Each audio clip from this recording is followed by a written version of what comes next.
पुढच्या वर्षी युरोपला जायचं ठरवताय? अहो मग विचार कसला करताय? युरोप बघण्याचं तुमचं स्वप्न साकार करा. 30 वर्षांचा भक्कम अनुभव मँगो हॉलिडेज. नमस्कार, मी सुमित शंकर सावंत आणि तुम्ही पाहताय TV9 मराठी. या बातमीपत्रामध्ये आपण 50 महत्त्वाच्या बातम्यांचा वेगवान आढावा घेऊयात.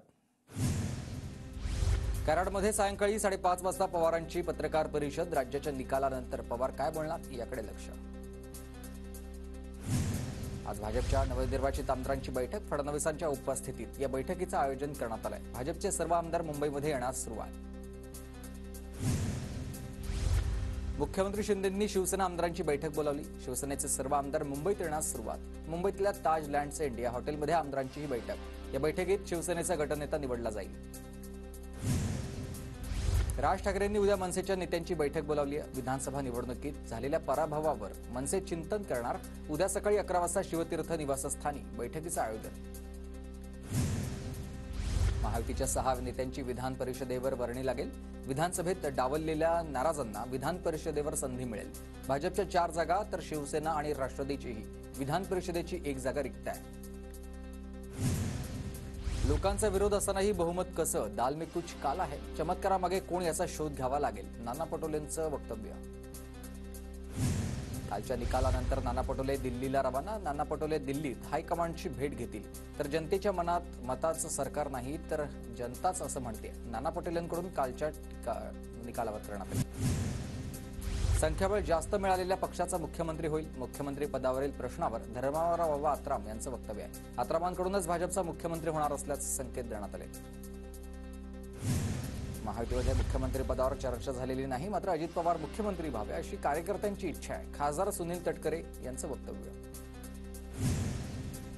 शिंदेंनी पुन्हा मुख्यमंत्री व्हावं ही सर्वसामान्य जनतेची इच्छा आहे. शिंदेंच्या नेतृत्वात निवडणुका लढल्यानं त्यांनी मुख्यमंत्री व्हावं अशी आमची इच्छा. मात्र दिल्लीत निर्णय होईल. अब्दुल सत्तारांचं वक्तव्य. तर उपाध्यक्षपदाचाच अनुभव आपण घेतलेला, आता मंत्रीपद दिलं तर बरं होईल. अजित पवार गटाच्या झिरवाळ यांच्याकडून मंत्रिपदाच्या अपेक्षा व्यक्त. आज सिल्लोडमध्ये पाडण्यासाठी ठाकरेंनी भाजपकडे भीक मागितली. भाजपकडे भीक मागूनही ठाकरेंना यश आलं नाही. अब्दुल सत्तार यांची टीका. मनोज जरांगेंनी मला विरोध करण्याचं काम केलं. जरांगेंमुळेच मताधिक्यावर परिणाम झालाय. भुजबळांचं वक्तव्य. येवल्यामध्ये सांत्वन भेटीसाठी गेलो होतो. पाडायचं असतं तर मी सभा घेतल्या असत्या. छगन भुजबळ यांच्या टीकेनंतर जरांगे पाटलांचा पलटवार. सरकारनं मराठा आरक्षण लवकर द्यावं, बेईमानी करू नये. आरक्षणासाठी सरकार स्थापन झाल्यानंतर सामूहिक उपोषण करू. मनोज जरांगेंचं वक्तव्य. बच्चू कडूंचं ईव्हीएम विरोधामधील आंदोलन आता तुर्तास मागे घेण्यात आलंय. मोर्चा काढण्यापूर्वी असंविधानिक मार्गाचाच आपण अवलंब करू.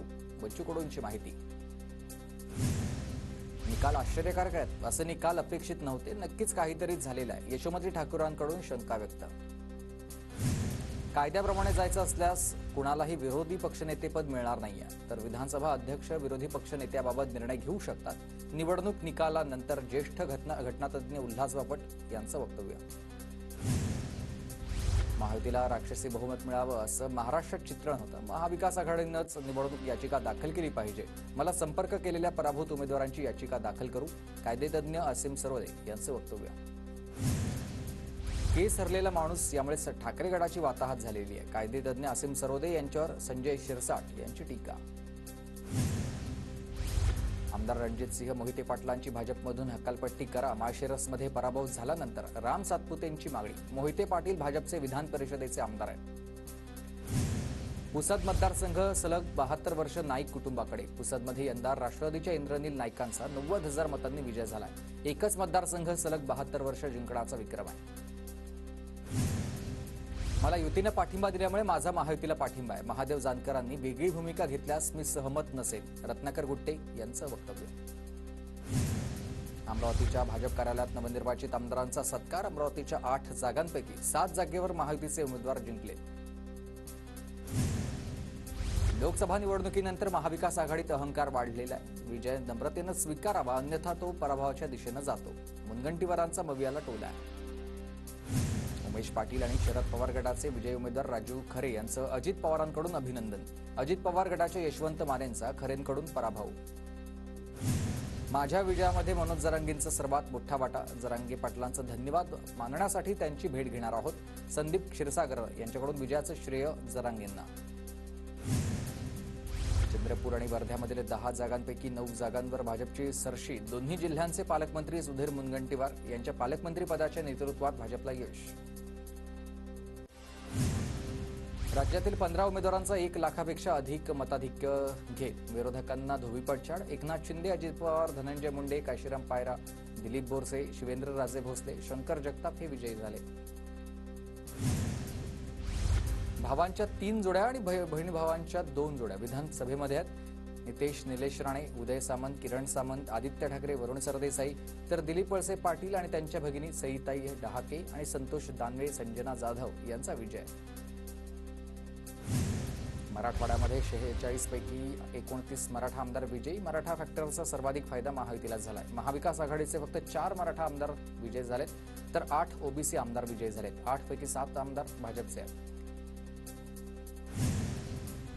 आजपासून भाजपकडून सदस्यता नोंदणी अभियानाला सुरुवात झाली आहे. मोठ्या विजयानंतर भाजपचं सदस्यता अभियान असेल आणि भाजप बावनकुळे यांची माहिती आहे प्रदेशाध्यक्षांची. वांद्रे परिसरामध्ये शिंदेच्या शिवसेनेकडून जोरदार बॅनरबाजी. वांद्रे परिसरात सर्वत्र मुख्यमंत्री शिंदेचे बॅनर लागलेले आहेत. एकनाथ शिंदे पुन्हा मुख्यमंत्री व्हावेत, शिवसैनिकांची इच्छा. विधानसभेच्या निकालानंतर ठाण्यामध्ये ठिकठिकाणी पोस्टरबाजी. मुख्यमंत्री एकनाथ शिंदेच्या घराबाहेर बॅनर लावत कार्यकर्त्यांचा जल्लोष. रत्नागिरीमध्ये झळकलेत सामंत बंधूंच्या अभिनंदनाचे बॅनर. दोन्ही बंधू आमदार म्हणून निवडून आल्यानंच कार्यकर्त्यांचा उत्साह. सामंतांकडून बाळा मानेंचा 41,590 इतक्या मतांनी पराभव. प्रताप पाटील चिखलीकरांच्या कार्यकर्त्यांची नांदेडमध्ये बॅनरबाजी. अजित पवार गटाकडून चिखलीकरांचा विजय. रत्नागिरीत भाजप पदाधिकाऱ्यांनी लावलेत निलेश राणेंच्या अभिनंदनाचे बॅनर. भाजपच्या बॅनरची शहरात चर्चा. देवेंद्र फडणवीसांचे महाराष्ट्राचे भावी मुख्यमंत्री बॅनर झळकलेत. पुण्यातील बाणेर बालेवाडीमधील माजी नगरसेविका ज्योती कळमळकरांकडून बॅनर लागले. अमरावतीच्या बडनेरामध्ये रवी राणांच्या विजयानंतर नवनीत राणांचा जल्लोष. एकमेकांना पेढे भरवत कार्यकर्त्यांचा देखील जल्लोष. लवकरच स्थानिक स्वराज्य संस्थांच्या निवडणुका लागण्याची शक्यता. विधानसभेच्या विजयानंतर महायुतीच्या नेत्यांमध्ये सकारात्मक भूमिका. ओबीसींसंदर्भातील कोर्टाचा निर्णय झाल्यावर निवडणुका होणार आहेत. महाराष्ट्रात 0.75% मतदारांनी नोटाचा पर्याय निवडलेला आहे. निवडणूक आयोगाकडून आकडेवारी जाहीर. बीड विधानसभा निवडणुकीमध्ये 3,720 मतदारांनी नोटाला पसंती दिली आहे. जिल्ह्यात 15,34,437 इतक्या मतदारांनी हक्क बजावलाय. पुणे जिल्ह्यातील 303 उमेदवारांना 47,000 मतदारांनी नाकारलाय. चिंचवड, पिंपरी, भोसरी, वडगाव, शेरीत सर्वाधिक नोटा. जालना जिल्ह्यात शस्त्रबंदी आणि जमावबंदीचे आदेश जारी. अप्पर जिल्हाधिकाऱ्यांचा निर्णय. 23 नोव्हेंबरपासून 6 डिसेंबरपर्यंत आदेश लागू. तुळजाभवानी देवीच्या सिंहासन पूजेसाठी ऑनलाईन नोंदणी करण्याचं संस्थांचं आवाहन. भाविकांना 26 नोव्हेंबरपर्यंत ऑनलाईन नोंदणी करता येणार आहे. जालन्यात अवकाळी पावसामुळे शेतकऱ्यांच्या पिकाचं मोठ्या प्रमाणात नुकसान. जिल्ह्यातील अनेक शेतकरी विम्याच्या 25% अग्रिमपासून वंचित आहेत. नुकसान भरपाई देण्याची मागणी आहे. वाशिम जिल्ह्यात गव्हाच्या पेरणीमध्ये मोठी घट झाली. गव्हाच्या पेरणी क्षेत्रात तब्बल 30% घट झाल्याची माहिती आहे. वाशिमच्या मंगरुळपीरमधील शिवनीत 1.5 एकर शेतामध्ये वांग्याची लागवड करण्यात आली आणि शेतकऱ्यांचा भाजीपाल्याच्या पिकाकडे पारंपरिक कल आहे. भाजीपाल्यामधून शेतकऱ्याला लाखो रुपयांचं उत्पन्न. पुढच्या वर्षी युरोपला जायचं ठरवताय? मग विचार कसला करताय? युरोप बघण्याचं तुमचं स्वप्न साकार करा. 30 वर्षांचा भक्कम अनुभव मँगो हॉलिडेज.